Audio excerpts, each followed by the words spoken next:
everybody, and welcome back. Assuming you've been here before. If you haven't, go down and subscribe right now because I have absolutely no shame whatsoever in asking for subscribers before the videos even started. Today, as the title implies, we're going to be launching a space station into Kerbin orbit that will actually be assembled into not so much of a space station and more of a interplanetary transport. This is part one of a series that I'm gonna expand on further, and so I'd really like some feedback on whether you guys want to see more of this. In this episode, we're going to be focusing on getting crew module into orbit, logistics, and life support, and getting the crew into orbit, just to get kind of a base of us to build off on for later missions. After careful consideration, I've decided to name all of my vehicles after Nordic mythology, so we're currently launching on a Thor rocket. The base version of this rocket has powered by 3 skipper engines and an asparagus stage where the 2 outer stages feed into the center one, so the center engine can continue burning longer than the other 2. The unmodified version has an extremely low TWR but is very efficient, which makes it a good launcher for getting smaller stages into orbit. This is one of the smaller ones. Besides, it's only a crew cabin and Mark II lander module, so it's not exactly the roomiest of quarters. It will fit 6 though, and that's enough for our skeleton crew, at least at the beginning, so we can start building up the station. The final station will fit at least 12, and will be tasked with establishing a base on Duna, a ground base there. It'll be carrying along the supplies and the center modules to drop onto the surface. If you have no idea what you're talking about right now, you probably have never played Kerbal Space Program or heard of it, in which case you probably should. It's a very awesome game. And I'm going to speed up the launch here because, like I said, the TWR is very low, and so it takes a long time to get into orbit, especially in orbit as high as ours, which we're aiming for a 300-kilometer orbit, which wouldn't be very large for an Earth, but for Kerbin it's pretty high up. In Earth, you wouldn't actually be clearing the atmosphere enough to have sufficient velocity to sustain yourself. Well, you'd have enough velocity, but the air particles that were still there would slow you down. Earth doesn't have a fixed boundary where its orbit is at, so you would run into air molecules that were still running around. The air would be a lot less thin, and you would die if you walked out because you would depressurize, and because you would, well, not have enough oxygen to breathe. However, in Kerbal Space Program, this will be sufficient for our orbit. The Kerbal Space Program has set boundaries, so it will actually only be, the atmosphere only goes up to 70 kilometers, and after that it cuts out completely. You'll notice I have installed Scatterer and Environmental Visual Enhancements, which was kind of a risky move on my part, seeing as they're not currently upgraded to the current KSB version, so I wasn't sure if it was going to crash and corrupt all my saves, but it didn't, so we're all good there. As you'll notice, this rocket actually, there is a second stage to the core stage, however, it wasn't needed for this small of a launch, and that if you actually need that, chances are we'll be using the modified Thor rocket, which has a mainsail engine in the center stage, just so it can actually take off. That's for heavier launches. Once this launch is complete, we're going to be launching the logistics module. You'll notice that our current thing has a small probe core attached to a little probe docked at the end. That was only so that we could get it there. I want to launch a larger probe core with, and I thought it'd be cooler if I docked it along with the satellite communication links and with solar panels.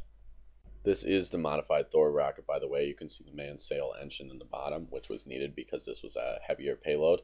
Not that much heavier, but it was heavier enough that the TWR was overwhelmed with it, and I probably would have never gotten off the ground. So you'll notice that the shroud is a lot larger. Like I said, that is because that we're carrying a large relay satellite with 100G communication force. Once again, if you don't know what I'm talking about, you should probably learn to play Kerbal Space Program because it's a great game. This module will probably be supporting most of the electrical power needs of the station because I'm not planning on having a huge amount of electricity being pumped in there. We're not using xenon thrusters or anything. Once again, if you don't know what I'm talking about, at least go Google it because, well, I'm not actually going to be using it, so it's not very relevant here. But it is pretty cool. It's, fine, I'll just explain it here. Xenon thrusters basically use electricity to throw a little bit of fuel out behind them. They don't have a high thrust to weight ratio, but they have a lot of delta V. And I'm not going to explain those two things here, so you can go Google that and not be lazy right now.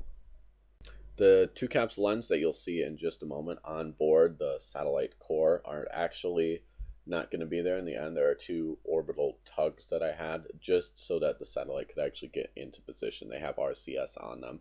Originally, I was planning to dock them again to the station and use them, but really they aren't that accurate because they're small, but they have big RCS thrusters. So while you're using them, you can't make fine adjustments. They'll be too big. And I had that problem when trying to dock them to the station. So I don't plan on using them. So I just ended up deorbiting them. As I said, this is a rather high orbit, and I think it looks absolutely amazing. I had a very near miss with the space station. It looked like I hit it there, but I actually didn't, which is good because it would have probably broken something, and I'd have to re-record this again. This was a very strange docking. I had to first disable the thruster module and decouple it, and then decouple and free the small probe that was on top of the original module, the crew module, and then deorbit that, and then align the logistics module up with the spacecraft, and then decouple the first orbital tug, which you'll see in a second here. I'll decouple that. And I almost forgot about this, and I would have just rammed into it, and that wouldn't have been good.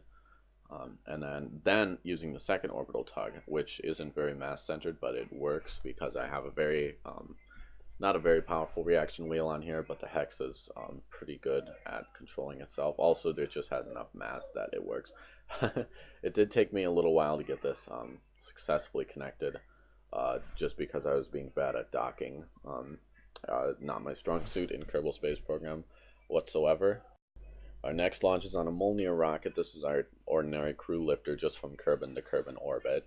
It's pretty perfectly assigned. It's the center stage of a Thor with a mainsail rocket and two SRBs attached to the side so that it can just a TWR and fuel efficiency as well. It speeds up very fast. This is a high TWR. Well, not very fast. There are rockets that go faster, but it is a good. It's just a light launcher for basic things, and crew launcher isn't anything special. It's just a Mark III cabin with RCS thrusters and solar panels, so it can do orbital maneuvers. The upper stage of the Mjolnir rocket will be used to control in orbit and actually to do the final orbit boost. Right now, we're carrying two scientists and an engineer, two scientists and an engineer. It's being piloted by a remote pilot.